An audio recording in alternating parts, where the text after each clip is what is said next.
आज आप व्यापारी गण मोदी नगर से आए हैं डीसीपी ऑफिस। क्या मामला है, थोड़ा बताएंगे इस बारे में। मैं पहले आप सभी लोगों का बहुत बहुत धन्यवाद।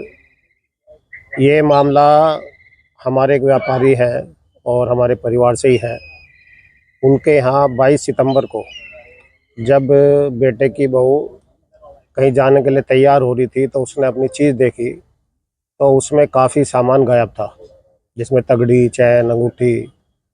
और वो मेड पे ही शक था क्योंकि मेड उस कमरे में बैठी रहती थी बच्चों को खिलाने के नाते।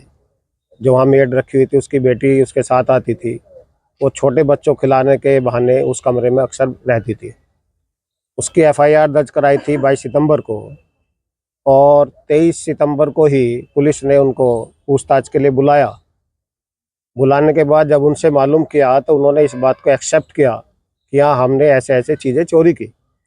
बल्कि उन्होंने एक्सेप्ट में जो हमने चीज़ें लिखाई थी, जिसका एक दो छोटी मोटी चीज़ का हमें पता भी नहीं था, वो भी उसने बताया कि मैंने वो भी ली। लेकिन उसके बाद उसको शाम को छोड़ दिया गया। और एक हमारे यहाँ तथाकथित पत्रकार हैं मिस्टर जितेंद्र कुमार, उन्होंने उनकी वीडियो बना के उन्हें बहका के और कि भाई नाबालिग है, ये है, उसके साथ मारपीट करी पुलिस ने।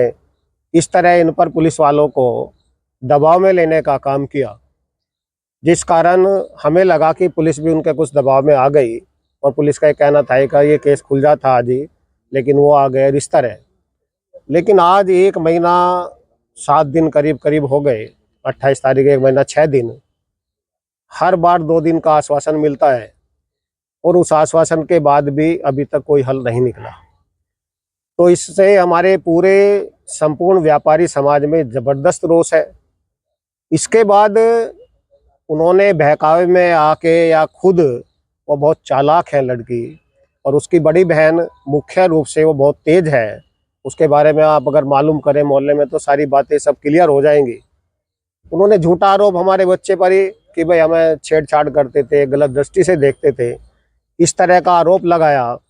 और एक कोई भानु किसान यूनियन, कौन पता नहीं है, राजनीतिक क्या है, उसके कुछ लोग जाकर अनावश्यक रूप से पुलिस प्रशासन पर दबाव बनाते हैं कि उन्होंने छेड़खानी करी, उनके खिलाफ रिपोर्ट की जाए।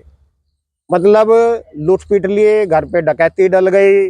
उसके बाद इस तरह के लोग आकर वहाँ बदतमीजी करने का काम करते हैं, जिस कारण हमें लगता है कि कहीं ना कहीं प्रशासन उसके दबाव में इसमें ढिलाई बरत रहा है। इसलिए हम सब में रोष है, क्योंकि इससे पहले भी हमारे 2-3 व्यापारियों के यहाँ काफ़ी बड़ी चोरी हुई। एक राम अग्रवाल है, इसको स्कूल पे वहीं घर था, काम चल रहा था और बिल्कुल ब्लाइंड चोरी थी। उसको खोलने का काम भी पुलिस ने किया, जिसमें 50 लाख रुपए का ज्वेलरी थी और पुलिस ने वो बरामद की। ऐसे ही अन्य एक बैंक ऑफ बड़ौदा की घटना हुई। लेकिन इस घटना में ये समझ में नहीं आ रहा कि ऐसा क्या दबाव है, क्यों दबाव में आ रहे हैं। इनको दूध का दूध और पानी का पानी करना चाहिए।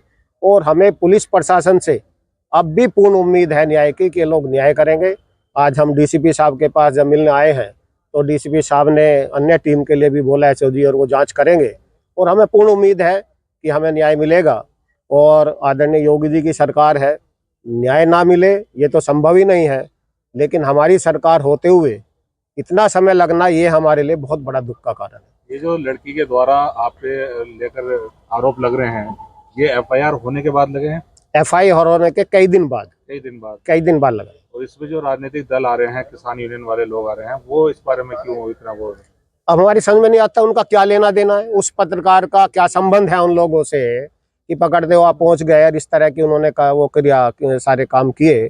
और पता नहीं किसान यूनियन का क्या लेना देना है।